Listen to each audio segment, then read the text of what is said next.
muchísimas gracias a ustedes por esta entrevista y un abrazo a toda la audiencia.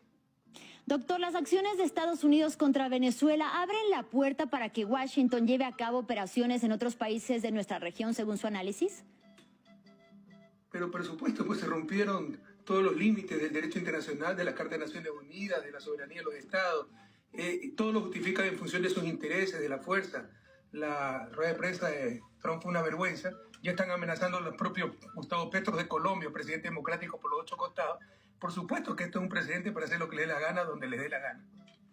Ahora, como usted sabe, después de lo ocurrido en Venezuela, Delcy Rodríguez juramentó ayer como presidenta interina del país y junto a ella su hermano Jorge Rodríguez fue reelecto como presidente de la Asamblea Nacional Venezolana. Dicho esto, doctor, ¿qué opinión le merece Delcy Rodríguez? Y por otra parte, su más reciente cambio de postura frente a Estados Unidos al que invitó a cooperar de cerca con su gobierno. Pero si eso lo hizo también el presidente Maduro. Lo que pasa es que Estados Unidos nunca ha estado dispuesto al diálogo porque lo que quiere es apoderarse del petróleo de Venezuela, las más grandes reservas del planeta, y quieren un gobierno títere. Que yo conozco de cerca es si Rodríguez y su lealtad va más allá de cualquier duda, su valentía, su sentido de soberanía. Pero es lo mismo que ha mantenido el presidente Maduro. Y por si acaso no es presidenta interina, sino presidenta encargada. Yo también escuchaba en la introducción del noticiero el depuesto presidente de Venezuela. ¿Qué depuesto? Es un presidente secuestrado. Sigue siendo presidente constitucional de la República Bolivariana de Venezuela, Nicolás Maduro. Dicho esto, también además de Delcy Rodríguez, permanece Jorge Rodríguez, pero también Diosdado Cabello y el propio padrino. En ese sentido, ¿considera que no hubo afectación entonces a la raíz o más bien al gobierno más central que estaba encabezado por Maduro? Por supuesto que hay afectación. Han secuestrado a un presidente de un país soberano. Pero gracias a Dios la institucionalidad continúa, el orden constitucional continúa, la sucesión constitucional temporal se ha dado y continúa con una administración Venezuela. Sería terrible que quede acéfala Venezuela, no lo han logrado. Pero afectación, por supuesto que hay afectación. Creo que es un acto sin precedentes en la historia que se haya secuestrado un presidente de un país sudamericano. ¿Y qué papel puede, expresidente, tener el ejército y figuras como Diosdado Cabello, ya lo decíamos, Vladimir Padrino López, ante esta postura de Delcy Rodríguez frente a Estados Unidos? Yo creo que están muy cohesionados. Por supuesto, es la guerra psicológica que Delcy ha traicionado. Eso es muy imposible, ¿no? De que están divididos, de las noticias que tengo. The latest updates from Elementor blew my mind. We're introducing the Variables Manager. Posición. Hay una cohesión muy grande, continúa el Estado de Derecho, continúa el gobierno, obviamente con un presidente secuestrado, es un golpe durísimo, pero el proyecto político y la administración constitucional de Venezuela y democrática de Venezuela continúa. Eso continúa, entonces, ¿cuáles serán realmente los verdaderos objetivos de la administración Trump sobre Venezuela y en otros casos, como bien decíamos, en el caso de Colombia, cuyas amenazas e intercambio entre el presidente Gustavo Petro y Donald Trump de Estados Unidos han ido en aumento?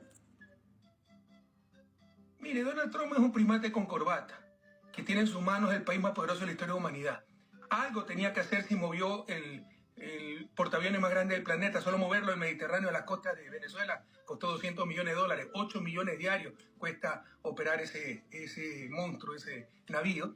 Algo tenían que hacer. Jamás nos imaginamos que ese algo iba a ser el secuestro del presidente constitucional de Venezuela. Entonces, tiene sus motivos propios, sus caprichos, tratar de desviar la atención por las acusaciones de pedofilia, pero también querer apoderarse del petróleo y un efecto de demostración. Le está diciendo a él, si se portan bien o los bombardeamos de nuevo, vamos a ver la respuesta del gobierno soberano de Venezuela. Pero además, con sus caprichos, quiere someter a todos los países. Miren lo que le está diciendo a Petro, le está amenazando. O sea, vamos por ti, solo porque no se someten. Entonces, ya esto no es por recursos estratégicos que también los tiene Colombia, sino por un efecto de demostración. O se someten a mi poder o verán lo que les pasa. Y usted como expresidente de Ecuador, ¿qué nos puede decir acerca de la reacción internacional de países afines de nuestra propia región como Ecuador y también Argentina, que por su parte celebran las acciones llevadas a cabo por Estados Unidos, que hay que decirlo, violan el derecho internacional, y por otra quienes condenan y quienes precisamente pues muestran preocupación acerca de que esto pueda haber abierto todavía más una puerta para que Estados Unidos pueda intervenir militarmente no solamente en la región, sino ya también, por ejemplo, en el caso de Groenlandia? ¿Cuál es su opinión sobre la condena internacional? Desde la época de la colonia, esta ha sido la maldición, perdón, desde la época de la colonia esa ha sido la maldición de nuestra América. los cipayos, los que venden su alma al más poderoso, ¿no? Y lamentablemente en nuestra América Latina encontramos todos esos gobiernos e incluso parte de la población. La gente sensata, patriota, con sentido de patria grande, pero además con elemental sentido de civilización, ya ni siquiera de soberanía, civilización, el Estado de Derecho, el marco internacional legal es el principal logro de la civilización, lo que nos impide volver a la barbarie. Esa gente sensata va a rechazar lo que hizo Trump, más aún si eres latinoamericano, pero hasta Le Pen, la lideresa de extrema derecha de Francia, dice Maduro es dictador, es comunista, pero esto no se puede hacer. Hasta la extrema derecha francesa. Pero en América Latina tenemos cipayos y lamentablemente gobiernos y presidentes cipayos que aplauden como cheerleaders la acción brutal de Trump, que no puede ser justificada de ninguna manera. Esto va más allá de izquierda, derecha, nos guste Maduro o no nos guste. Se trata de principios civilizatorios. Y finalmente, ¿qué nos puede decir, qué opinión le merece el papel que está jugando las Naciones Unidas, que por ejemplo México lo acusaba ya y lo señalaba por inacción frente a los conflictos, no solamente ahora lo que ocurre en Venezuela, sino los conflictos a nivel mundial? Brevemente, por favor. Naciones Unidas ha sido muy debilitada, no solo ahora.